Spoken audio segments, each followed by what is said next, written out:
In scooter news this week, I haven't done a lot so far. I've tidied up the cabling by putting this rather high-vis day glow coloured conduits in.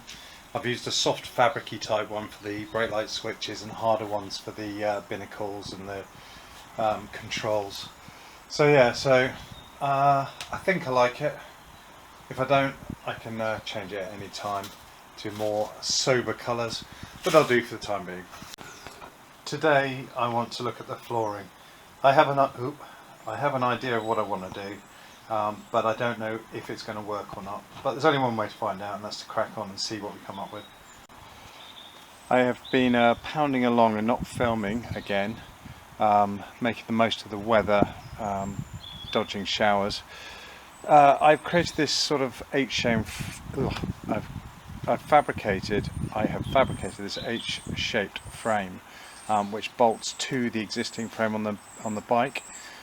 Its purpose is so that it can be removable. I've tapped 4 bolt holes here that are bolted in from underneath, and the idea is we can mount whatever kind of decking we want on top of this.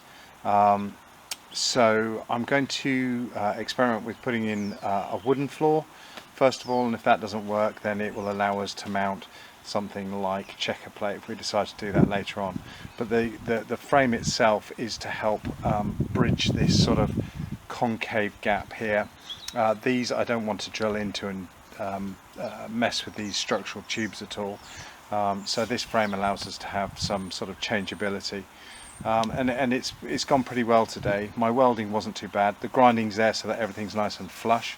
So whatever we mount on top of there fits okay.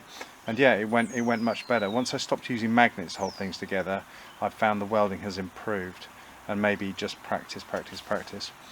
But yeah, so my next job is to experiment with types of flooring on here. Oops, they fell over in the mud. The next job is to experiment with different types of flooring, but first of all I'm going to try timber, as it's cheap and could look okay, or it could look absolutely awful.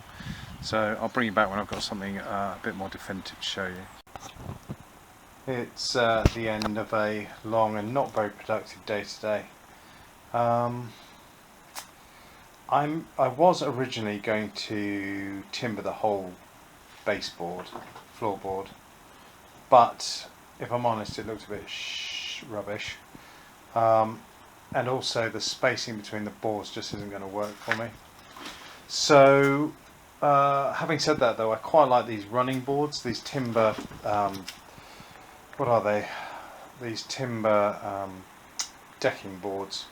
I quite like the idea of rounding the tip and the tail of them, maybe shortening them slightly, but still having wooden running boards. And then in the gap in between, having some steel checker plate, which I've just ordered online. Stuff's not cheap, but I don't need a lot. So the idea is to put checker plate between the 2 running boards and then have the outer running boards as timber, and hopefully that should give me a look I'm sort of aiming for. Anyway, we'll see. It's a £20 experiment. It'll either work or it'll look rubbish. This is the timber boarding idea that I originally had, and it just looks ridiculous. The boards in the middle are too short, and trying to get the gaps I had to shave bits of timber off the inner wood parts, and it just doesn't work for me.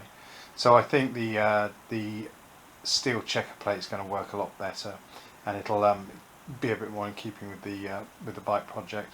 And the nice thing about the checker plate is that if I don't like the running boards on the outside, then we can always just add more checker plate.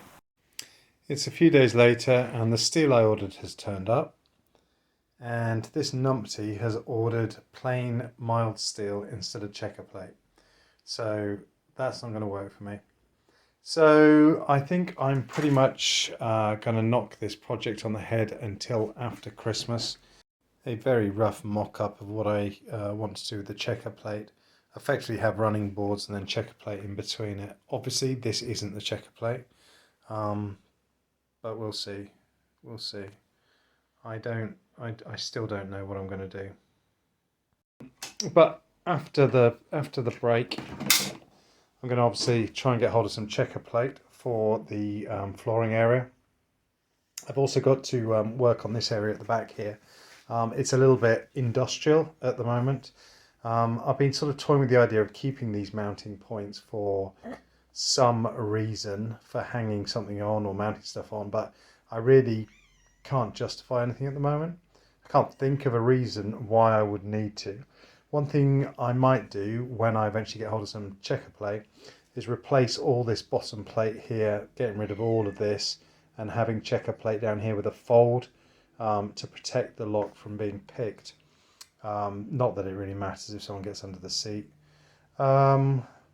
Yeah, and just generally tidy this area up. I don't really like the look of this covering up this lamp. So yeah, and other areas that still need doing is, sorry it's dark in here tonight. Other areas that still need doing is this wiring tidying up. I need to sort of work out how this is all going to be sheathed in conduit so that we don't just have cables flapping about.